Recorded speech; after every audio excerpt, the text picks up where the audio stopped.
Today we're going to start multiplying fractions and multiplying fractions that are rational numbers, which means that they are positive or negative.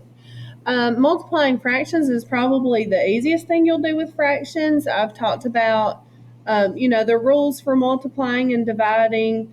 Rational numbers are much easier than adding and subtracting because with adding and subtracting, we have to look at the signs to figure out what we're actually doing operation-wise, whether we're adding or subtracting. But with multiplication and division, it's really much easier because you're still just multiplying or dividing and you're only looking at those signs to see what the sign of your answer will be. So, we're going to start with multiplying fractions today, and then tomorrow we'll start with dividing fractions. Multiplying fractions is the easiest thing you'll do with fractions, so let's get started. So, multiplying fractions is the title.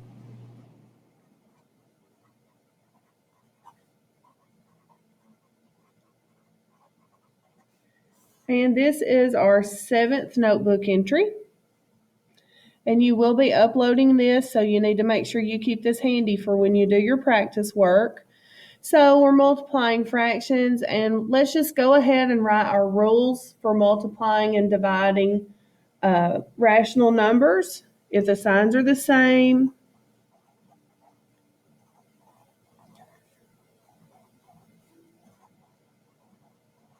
your answer is positive. So signs are the same equals positive answer.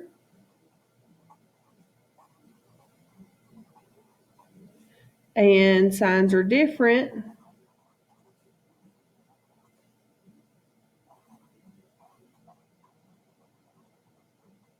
equals a negative answer.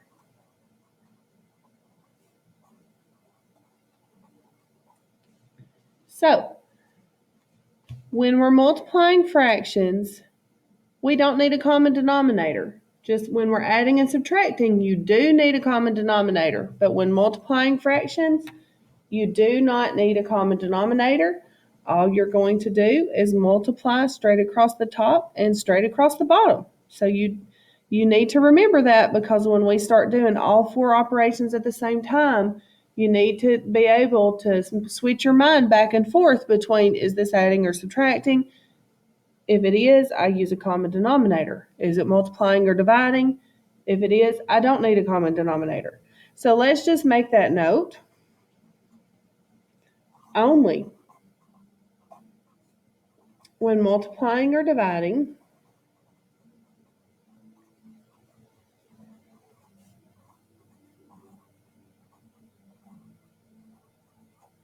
only when multiplying or dividing,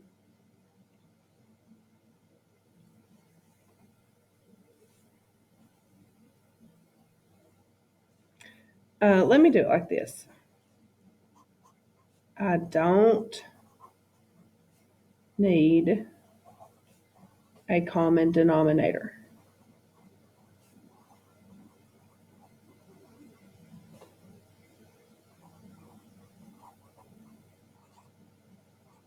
Only when multiplying or dividing, I don't need a common denominator. So let's just write our problem out. Let's write 2/5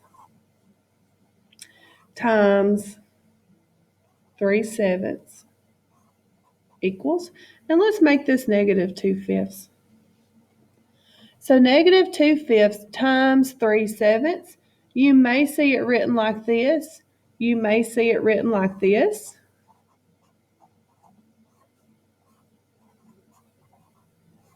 I have also seen it written like this.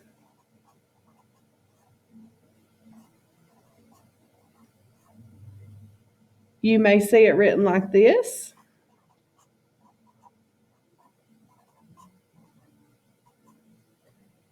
Or with just a dot. I have seen it all kinds of different ways, and they all mean the same thing. This all means just multiply. So let's turn this sideways and put a note.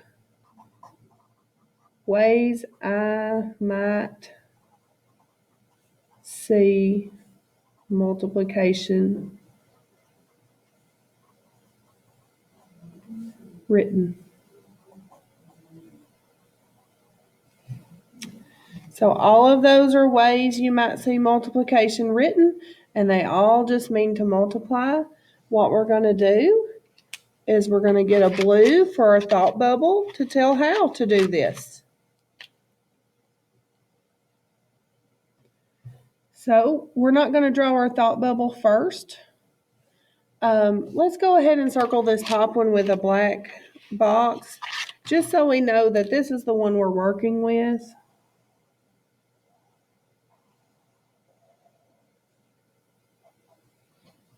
And all those other means the same thing, so we're not going to do the same problem over and over and over again. Okay, so I'm just going to write my steps in my thought bubble about how I would do this. When multiplying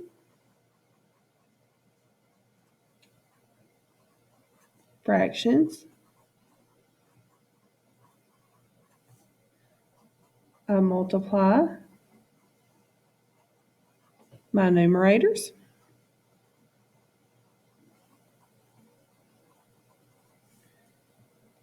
Then I multiply my denominators.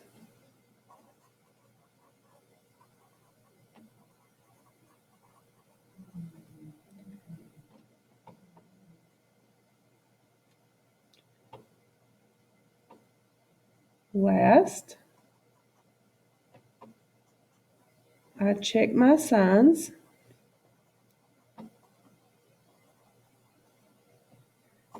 If they are the same,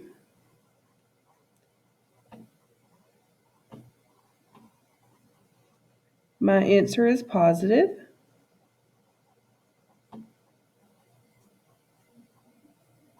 If they are different,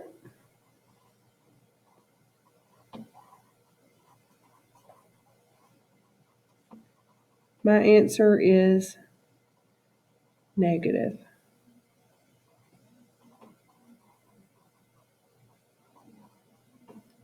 And that's our thought bubble, so we're going to make a little cloud around it because that's what we're thinking. How do I multiply fractions? Like I said, it's the easiest thing you'll do. When talking about fractions, easiest thing you'll do is multiply. So let's notate that. Let me get a red. Come on, red. It's not wanting to come out. Okay, so I'm going to multiply straight across. 2 times 3 is 6. I'll multiply the bottom straight across. 5 times 7 is 35. I check my signs. Let me get orange for that.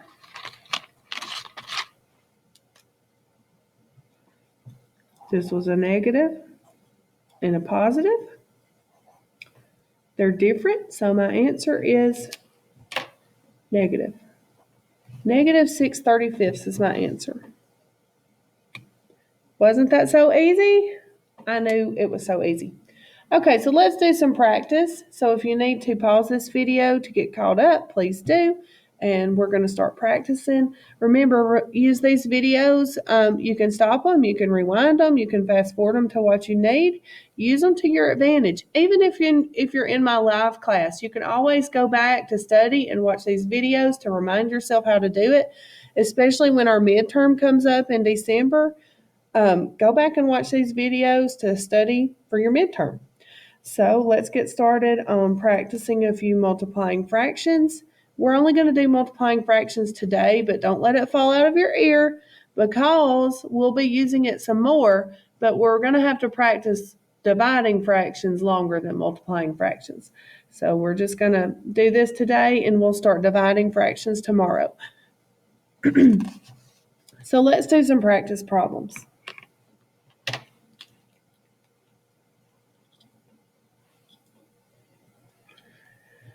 So if we have 6/7 times negative 2/8, we are simply going to multiply the top. 6 times 2 is 12, and 7 times 8 is 56. And then we go back and look at our signs. This one is negative, this one is positive, so that means that our signs are different and our answer is going to be negative. But I do see that these are both even numbers, so that means I can divide by 2. We need to reduce it. Don't forget that reducing thing. 12 divided by 2 is 6. And 56 divided by 2 is going to be 28. They're both still even, so I'm going to divide again by 2. 6 divided by 2 is 3. And 28 divided by 2 is 14. And don't forget your sign. Your answer is negative. So your final answer is negative 3/14. The multiplying fractions is the easy part. Just make sure you keep reducing until you can't reduce anymore. Let's try another one. This time let's try negative 5/12 times negative 5/7. So I multiply my numerators. 5 times 5 is 25. Multiply my denominators. 12 times 7 is 84. And I go back and look at my signs. My signs are both negative, so that means my answer will be positive. And I don't see that these are not both even numbers. And if I add the digits together, they're not divisible by 3. So I think this is as low as it will go. Positive 25/84. So that one was easy. Okay, I'm going to write number 3, and I'm going to give you a second to try yourself. So this time let's do positive 5/6 times 3/4. Now I'm trying to write them in a variety of ways so you get used to seeing them in all different ways. So maybe that'll help you realize when you see it when we get to equations, when you see it in an equation in different ways, that you'll still know what to do. Okay, if you need to pause the video and finish, please do. 5 times 3 is 15, and 6 times 4 is 24. And I go back and check my signs. This one's positive, and I know because this one does not have a sign that it is also positive. So my answer is positive. But I see that both of these are divisible by 3, so I'm going to reduce by 3. 15 divided by 3 is 5, and 24 divided by 3 is 8. And bring your sign over. Your answer is positive 5/8. Here's another one. This time let's do 8/11, and let's make that negative. And we're going to multiply it by 9/12, and it is positive. Okay, I'm going to give y'all a second to think.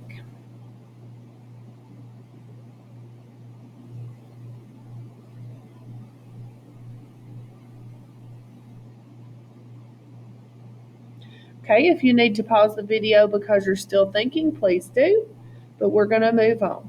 So 8 times 9 is 72, and 11 times 12 is 132.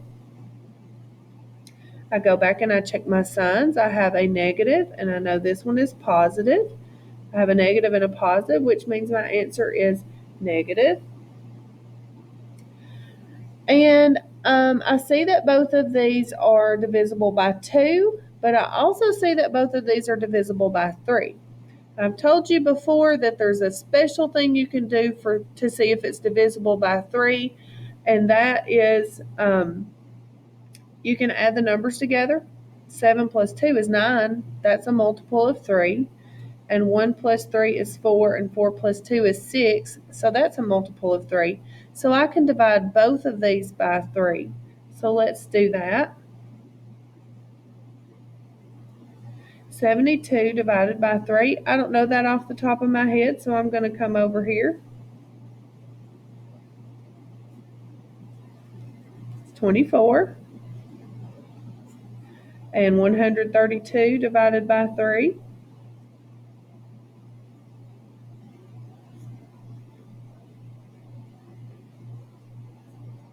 is 44.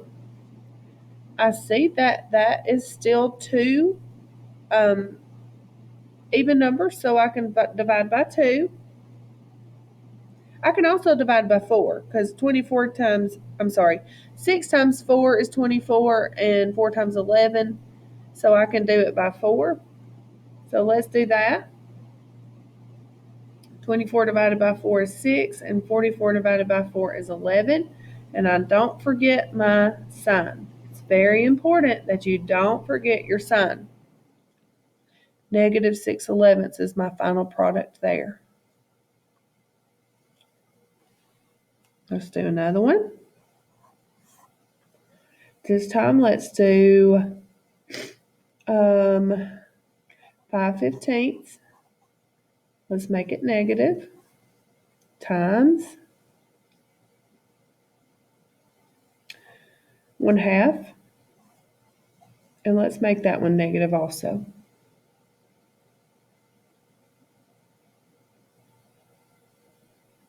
If you need to pause it, go ahead. 5 times 1 is 5. And 15 times 2 is 30. I go back and I check my signs. They're the same, so my answer is positive. I see that I can divide both of these by 5. And I will get 1/6. And again, my answer is positive. And if we go ahead and get in the habit of writing that sign, then we will be in the habit of writing that negative sign. So let's just always write the sign so we don't get confused about writing that negative sign. Okay, I think this is a pretty easy lesson, and y'all can get started on your work today. Make sure you submit it correctly. It is a CAMI document, so make sure that you are submitting it with annotations. Go ahead and save it with annotations to your Google Drive. So if something happens and it don't go through, we can find it. So good luck with that, and I'll see you tomorrow.